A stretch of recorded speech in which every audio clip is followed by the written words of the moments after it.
Are you tired of the deer, rabbits, mice, and other critters eating your brand new trees that you plant every spring? Stay tuned and we'll show you how to keep that from happening.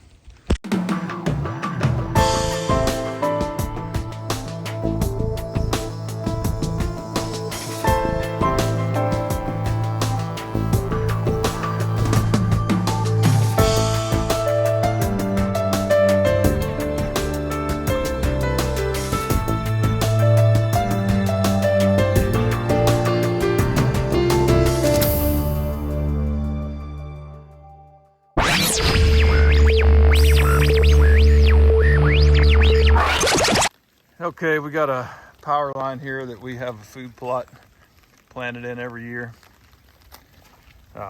This is one of the new enterprise apple trees that I got planted this week on the north side of the power line.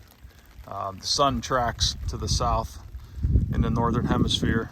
I'm sure most of you know that. So putting the trees on the north side will get them more sun. I'm just gonna have to monitor this little opening here to make sure it doesn't get too clogged up so this tree stays in the full sun. So just keep an eye on that. But I'm gonna walk you through what we need to keep the deer, rabbits, mice, and other critters from tearing this thing up when it starts to sprout out. So we've got a cage made out of welded wire fencing. This is 4 foot tall. Some guys like 5. This is about 8 foot in diameter. Some guys like them 10, 12, bigger. I've had no problems with 7. I usually make it 7 feet because you can get, I believe it's 14 cages. My math might be wrong on that, but it comes out to be almost an even number of cages for a 100-foot roll. So I like to do that. We also got some screening material for the bottom to keep the rabbits and the mice and the voles from getting to the bark. Got some landscape fabric. Got some preen to put on top of the mulch after we put the landscape fabric down. That'll help suppress any weeds from growing up around the tree. And a stake to stake down the welded cage. So you might need 2 stakes. I've got a bunch in the truck if we get to that point, but usually 1 is sufficient. So that's how I do it. I'll walk you through the process and show you how it's done. Never fails. Forecast for the last 2 days was a little bit of rain in the morning and rain in the evening. So I made plans to drive all the way down here. And of course it's changed now. It's gonna rain all day, but you guys know how that goes. Quick tip. 2 things I like to grab. You need a stapler for the fencing material. Dollar store comes in handy for that. You can get this stapler with some staples for $1 and a pair of scissors also.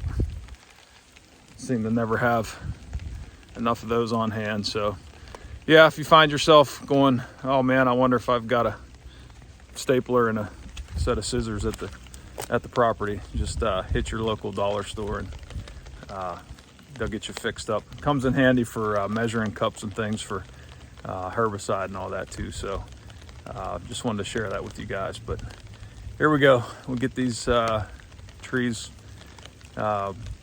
caged and protected, and hopefully I don't get too wet. But got a change of clothes in the truck, so I'm at least prepared on that end. So you want to cut a piece of the landscape fabric or plastic or whatever you're using. I prefer landscape fabric, but thought I had a roll here at the least, but there wasn't anything in the container, so gonna make do with the plastic. You want to make it square, big enough so your cage sits completely on the fabric. So cut that. It's nice with the bare root trees with no limbs. You can just cut a little hole and slide it over top.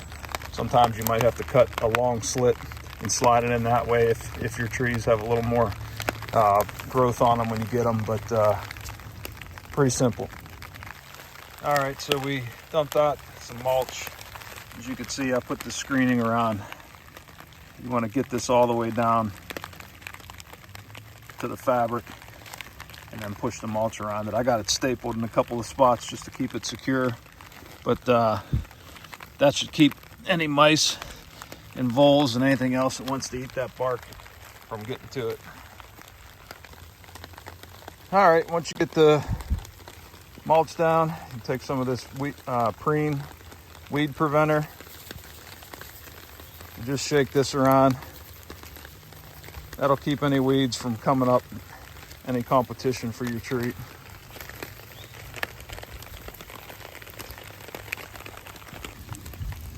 So I like to use 1/2-inch PVC stakes. These come in 10-foot sections. You just cut them in half. And what you do is you cut them on an angle in the middle, so both ends will have a sharp point on it. And then you got 2 stakes out of one 10-foot section. But that's it. Not too difficult, just a little time consuming. The fabric will keep the weeds out. The preen will help the weeds that might develop on the top. Got the screen on the bottom. Plenty of space for this thing to grow up towards the sky and branch out. So hope that helps. If you got any questions, just put them in the comments or send us a message on social media. Pretty simple, and that'll save you a lot of aggravation.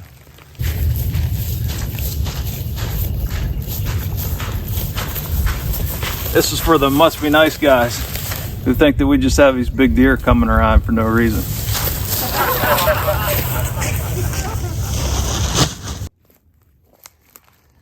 So I'm sure you're wondering why I used the plastic since I didn't have the landscape fabric, and that's not ideal, but I'm taking this stake and poking some holes all around here just to some water, and when we come back and fertilize, some nutrients can get down through that. Like I said, not ideal. I'd have rather had landscaping fabric, but my time's limited here, so using what I got.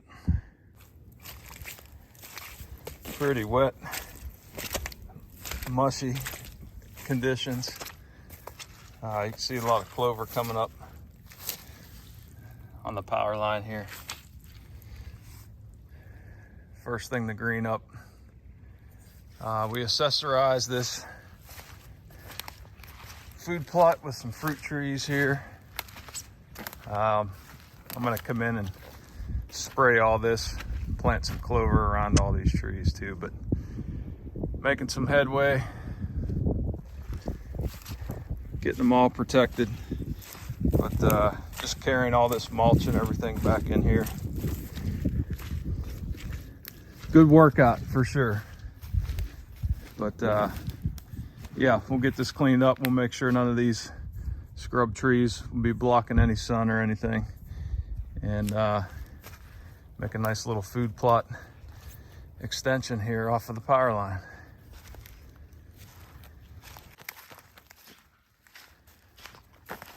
So we've got this drainage here, really thick, good bit of buckthorn and honeysuckle in there.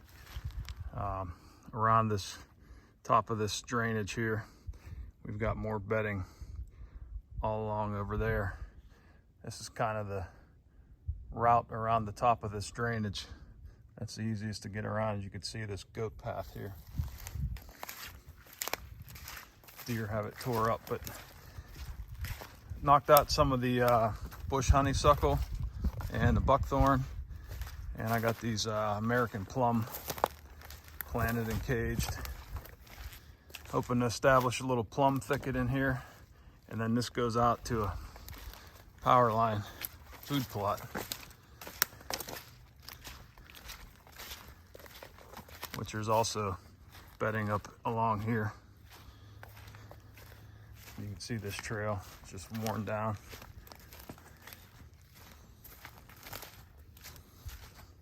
But yeah, just trying to get some more natives established. Still a little bit away from green up on this. Got a few things popping up, but that's the plan. And then there's a chestnut here. Chestnut, and I got 2 more chestnuts down there. This is the north edge of that power line, so get the sun, and then I'll just keep that cleaned up around these. Power company cuts with a Bobcat brush hog, so don't have to worry about spraying.